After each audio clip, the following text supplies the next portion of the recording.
Hey, this is Cameron, and welcome to the practice log. Whoa, whoa, whoa! Let me just crack open my zero sugar strawberry shot Monster energy drink, sponsored by Augustine and Monster. Hey, well, you know, how you doing? What have you stumbled upon here today? Well, I guess I can go ahead and introduce what this is. This is my manifesto. I'm just kidding. This is a practice log. What does a practice log entail? Well, it's three main things. First, we're gonna do a little bit of small talk. That's this right now. Hey, how's it going? Hope you're doing well. Second, I'm going to answer some comment questions. I have one that I want to get into today that's kind of related to the last video. You might have noticed my last video was a little bit different, and in fact, I didn't plan it that way. I got a little more like into the weeds of analyzing Ichikanito's very complex song that he had, and I saw a lot of opinions about it in the comment section, and there are a few things that I said that I would like to just revise, because I'm very like casual and what's the word, like lazy, maybe even, dare I say, ill-considered when it comes to some of the stuff I say here. So I'm not always as thorough with some things as I should be, but the beauty of my videos is that there's always another one where I can just correct myself. It's not like I'm making some Bill Nye the Science Guy video where it's like, this is the video on this subject and I will never make another one. I'm allowed to be wrong because I will continue revising it, and that's the model that I follow. And then the third thing you're gonna hear, which this is pretty exciting actually. You might not know this, but I am a graduate student. I study guitar.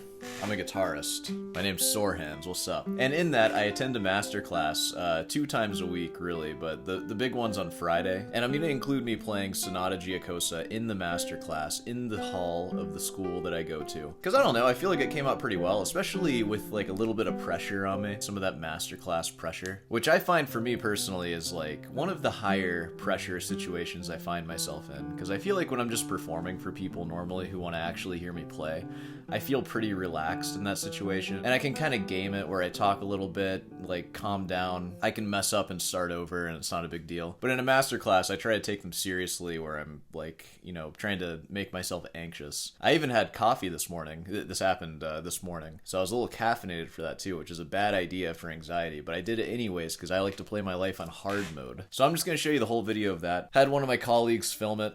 So, you know, there you go. All right, you enjoying this small talk? How's the weather? It's snowing where I am. It sucks. I hate the snow. All right, let's get into the real meat and potatoes of this video. So, the last video that I made, it was on Ichikanita's song. I don't even know the name of it. It was like Moon's Elbow or something like that. I only know the name of it because I looked at comments. They were commenting on how dumb the name was. Sounds like an AI generated name, right? But I went into that because I wanted to make fun of Ichikanito and Marcin because it was a collab between them and they're like my usual targets, so made sense, saw that, didn't even think about it, I just clicked on it and started making a video. And usually songs like that, there's not really much to them, there's a lot of guitar like shredding, and I talked about this, I went through my whole like diatonic soup thing, where it's just kind of chords in a key that don't really go anywhere, and it's a bunch of noodling in the same key that doesn't really go anywhere. And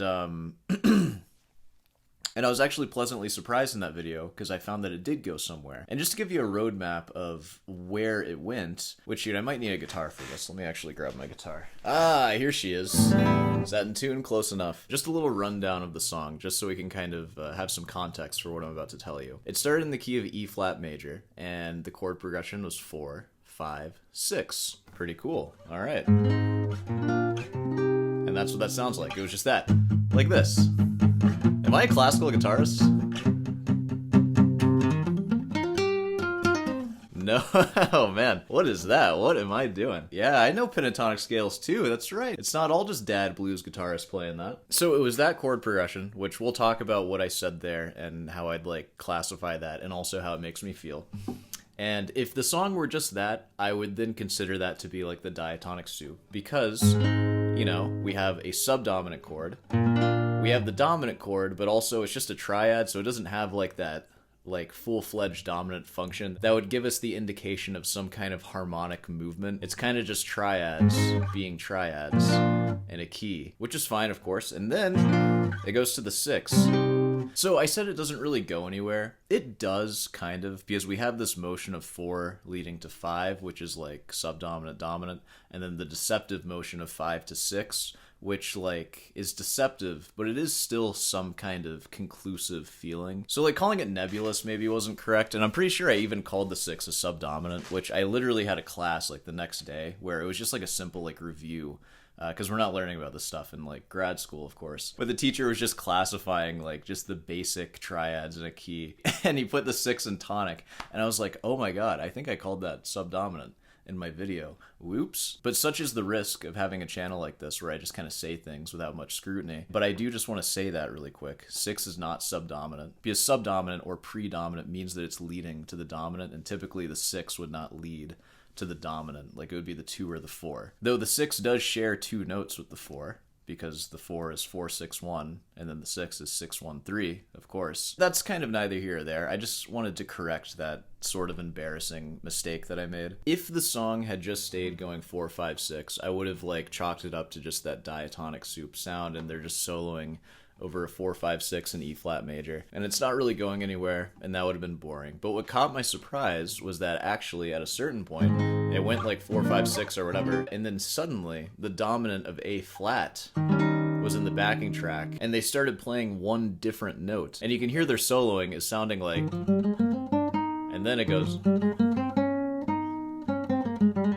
and now suddenly, and because of this new chord being introduced in the progression, we now modulated to A flat major. And then in A flat major now, we're playing the same chords again. 4-5-6, but now in the key of the 4 of our original home key. So that's basically how that song works. It's in E flat, it's going 4-5-6, and then eventually there's a 5 of 4, which is just E flat 7. And then we're leading to the key of the 4 of E flat, which is A flat, and then we're playing the same chord progression we played previously, 4-5-6, now in a different key. And I'm pretty sure it switches between those, and that's basically the song. Now, that is the half-baked analysis that I came up with, the purpose of which, mainly, was to deliver some comedic content to you. So, like, the analysis is kind of secondary, even. Like, I'm really just making fun of the song. But I still want to be thorough with what I'm saying. And you guys had a lot of interesting questions that I would like to just address and maybe see if we can just kind of get a bunch of different musical perspectives and just kind of see where we're at after that. So the first comment here is from Daniel Trussell4511, friend of the channel. What's up, dude? You said, saying it's not an F minor because there's no leading tone is a bit silly. And what you're saying there is because I said that we're playing the 4-5-6. Just that right there is implying that I'm not counting the 6th chord, which would be like the relative minor of any major key. I'm not viewing that as the tonic. I still have a major key lens that I'm using to look at this chord progression, even though it is going 4-5-6 and kind of landing on the 6 and staying there. That's what you're saying. It's silly. Let's see why you think it's silly. Alright, you said, so much rock/pop music uses Dorian or Aeolian without leading tones, which, of course, if you used Aeolian with leading tones, it would not be Aeolian anymore, would it? In fact, if you use leading tones that like pop in and out of your song, it would be kind of weird to call that modal at all, because modal music doesn't really work like that. Because a leading tone is just a sort of symptom of the main driver of harmony, which is the relationship between the tritone and then the third, like either the major or minor third of the tonic chord. By the way, everything I'm saying is just kind of my interpretation of music theory and how music works. People can definitely disagree, but I've been a musician for a while and I've just seen how music works. The tritone, which is this nasty sounding interval, sounds like this, resolves to this. And in minor, you know, it doesn't matter. They both, it resolves basically the same way. So you can have stuff like tritone, resolve, and then off of that you can make a new tritone, and then resolve it, and then maybe a new tritone, and then resolve, and then a new tritone. And I'm going like all over the place, like harmonically. Like first you're hearing that note is the root, and then if I do that, you're gonna hear that note is the root. And then if I do this, you're gonna hear that note, and then that note is the root. So I'm moving the pitch that you're hearing as tonic around by using these tritones to take your ear somewhere. Like I can play one anywhere. What note are you gonna hear as the root? Sounds right, right? I can play a different one. You know, that's how we establish a key that we're going to be like writing in or composing in or improvising in. And if we want to change the key, we'll use more tritones like that to move your ear somewhere else. So that's my understanding of key signatures and how they work. And again, I'm not like a historian or a scholar, or I guess technically I am kind of a scholar, but not a good one. I'm a dumb one. Key signatures are a Western invention that were invented by churches from hundreds of years ago for the purpose of writing like liturgical music and stuff, and just having a system to organize these notes. That's what it is. And there's only a set amount of them. There's 12 major keys and 12 minor keys. And in that, I'm including the keys that are inharmonic with each other, like D flat major and C sharp major. It's the same pitches, like the frequency of each pitch is the same, but the note, how we describe it, is different, right? So there's 12 of each, not including those. So there's 24 in total. And there's no key that's like the key of A Aeolian or G Phrygian or anything like that. I wouldn't call that a key. I would call that a tonal center. And lots of music are written with tonal centers. But how you establish a tonal center is very different. You don't use a tritone that resolves to establish a tonal center. You establish a tonal center by emphasizing the note more than like any other note. So you say, so much rock/pop music uses Dorian or Aeolian without leading tones. Yeah, which like Dorian Aeolian, like I said, they wouldn't use leading tones because they don't need that to establish the key center of A Dorian. I'll give you an example of A Dorian or whatever. So if you don't know, A Dorian, which sounds like this, belongs or like is identical to the key of G major. But if you just started on A, the second scale degree. And I would play something in A Dorian by first, like, probably starting on A, and then moving around the Dorian scale, and then probably landing on A again. I would do something like, that's Dorian.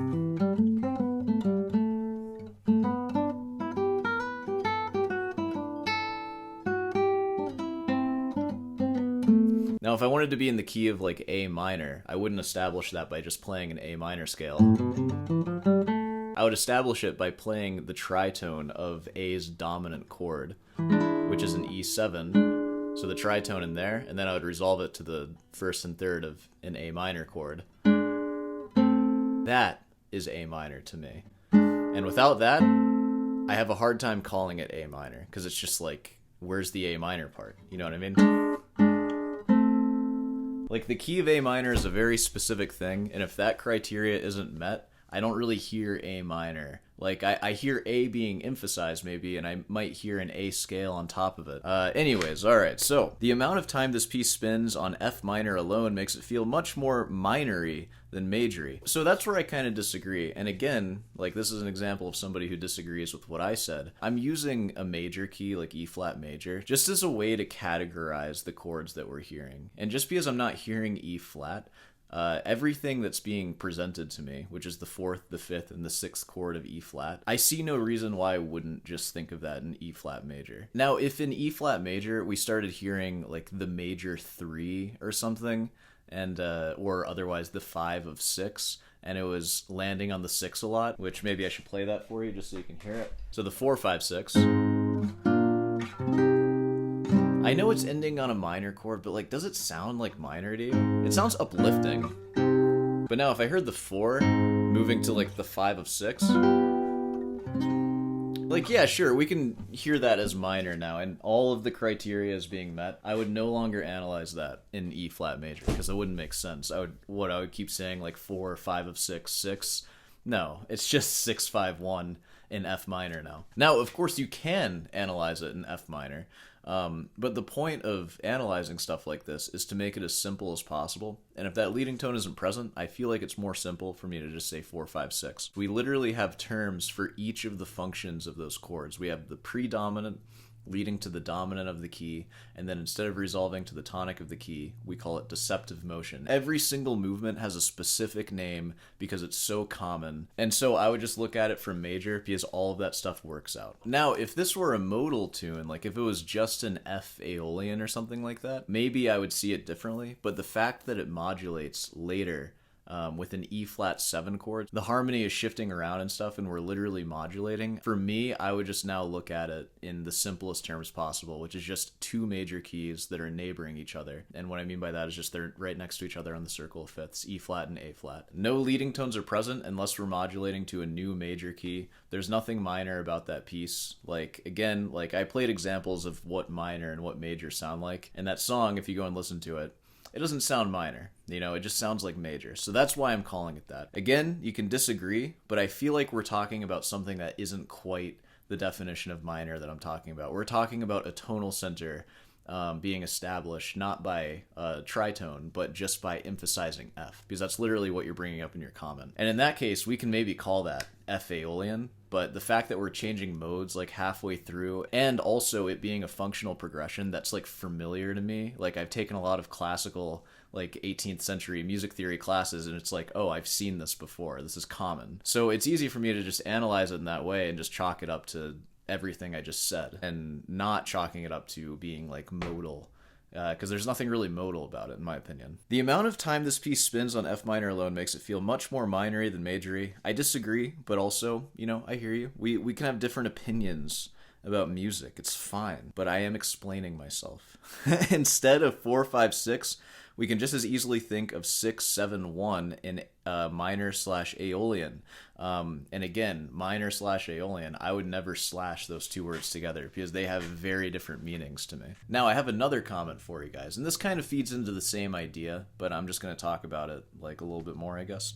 This one is from Brian Durr 4336, friend of the channel. What's up? You said by changing key, you mean changing modes, right? Not just a simple pitch change. So I'm not entirely sure what you mean by that, but I think I might know what you mean. If we're in E flat major, and if you are someone who maybe isn't familiar with like music theory, but they still want to solo over your track, you could tell them just play an E flat major or an E flat Ionian scale and just kind of move around that, and all the notes you play are going to sound good, at least reasonably good. Like some notes will sound okay. Like if you accidentally keep playing the tritone, it might be a little crunchy, but chances are what you play will sound okay.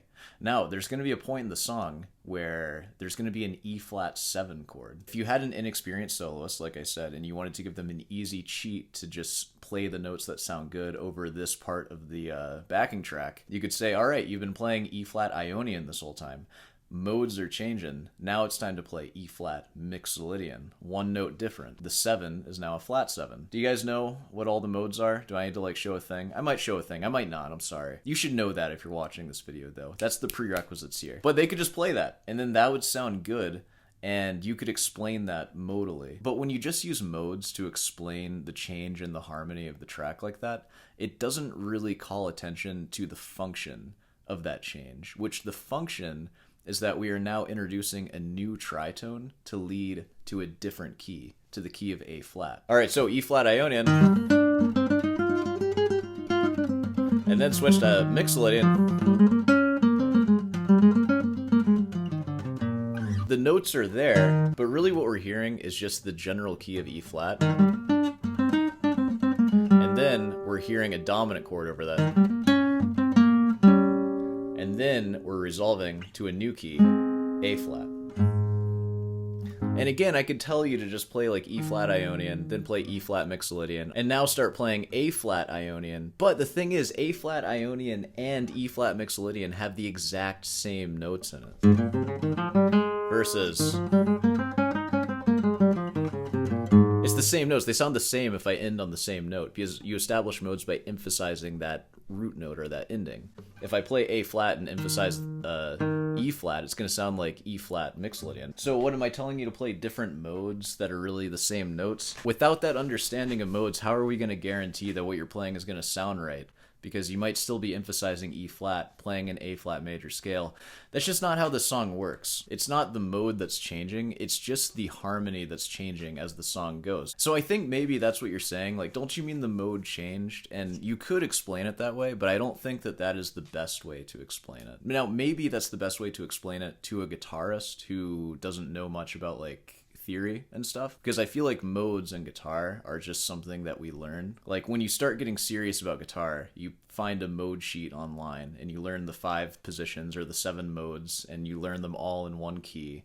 And you learn them as these different things. And if you're a guitarist, you know what I'm talking about. You learn Ionian on G, and then you learn Dorian on A, and then Phrygian, and then maybe Lydian as like a weird stretch there. But you learn them all in one key, and they're all these different things, but they're really all the same exact thing. And most instruments don't learn scales like that. Most instruments will learn C major, and then they'll learn a G major scale, and then a D major scale. But guitar is just set up in this way where we kind of have to keep relearning the same scales over and over again. Because you can start G, like, anywhere. Oh god. Oh. I forgot about the G string. I was like, where is it? So in order to avoid having to learn all those G scales, we just kind of concede and we're like, all right, fine, just learn the major scale in 5 positions, and they're all in there somewhere, so who cares? But I think that's why guitarists will sometimes invoke modes when it might be a little inappropriate to do that. And that's something that I did early on, like especially before getting my undergrad, because I just like wasn't exposed to more music theories. I was only exposed to guitar music theory. And now that I've taken all these classes where I've kind of learned how to analyze stuff, I have to make a decision depending on what I'm hearing or listening.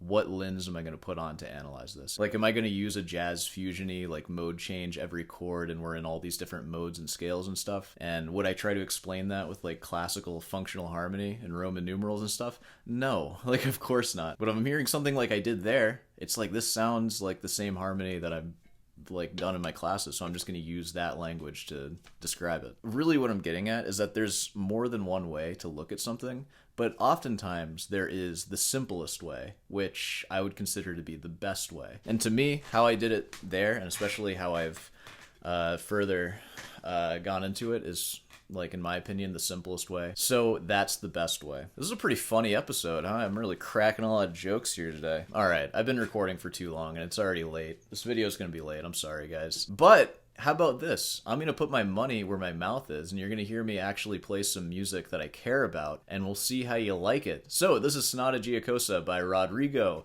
I hope this doesn't get a copyright claim, because I'm gonna clickbait the heck out of this video. Once again, this is in a masterclass, so the pressure is on. I didn't stop and start.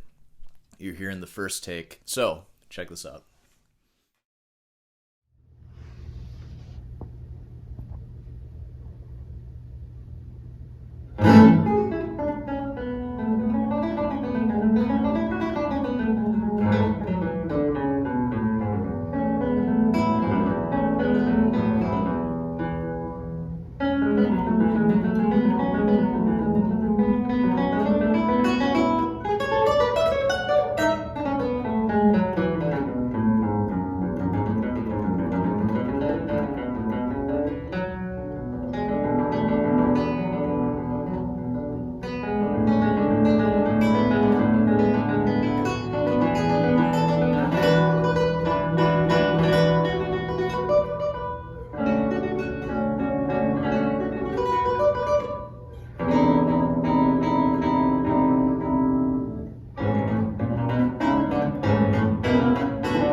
Whoa, pretty good, right? I look pretty natural up on that stage. Would you pay some money to go see that guitarist? Maybe so. You might want to clean up his playing a little bit before that, but I still have a year and a half before my recital, so I think I'll be alright. I think we can go ahead and wrap this one up here. Of course, if you made it this far, be sure to subscribe and leave a like. Maybe I'll look at another Ichika Marcin video, and we can analyze that one too. And you can ask me a lot of questions about that too. Of course, guitar lessons, I ain't offering them. Sorry. But I know people who are, so if you want to reach out, I can give you their contact. Further my guitar teaching empire that I'm trying to build so I don't have to work anymore. I know, I'm a real piece of crap. Of course, Rutin's Delight.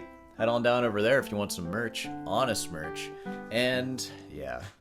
Hope you're doing alright. Hope you're practicing, thinking about music and all that. Alright, well, I'll see you in the next one.